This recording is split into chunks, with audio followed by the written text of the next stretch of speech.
Hello friends, কেমন আছো তোমরা সবাই? আশা করি সবাই খুব ভালো আছো। আজকে তোমাদের এই পার্পল হার্টটা দেখাই। মাত্র 1.5 মাস আগে আমি দুটো মাত্র ডাল এনে পুঁতে দিয়েছিলাম, আর আজকে দেখো কতটা ভরে গিয়েছে, এত ঝাঁকড়া হয়ে গিয়েছে গাছটা। তো এখান থেকে না কয়েকটা ডাল আমি শিকড় শুদ্ধ তুলে নিচ্ছি, দেখো দুজনকে দেব। তো এই গাছের যত কাটিং করব, যত গোড়া ফাঁকা করব, ততই আরও ডাল বেরোবে, ততই আরও ঝাঁকড়া হবে গাছটা।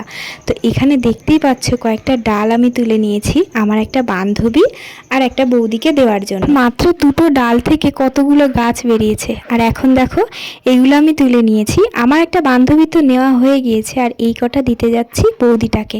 এখন গাছটাকে আরও একটু ঝাঁকড়া করার জন্য যেগুলো একটু বড় বড় ডাল রয়েছে, কানা থেকে কয়েকটা কাটিং করে নিচে আবার পুঁতে দেবো।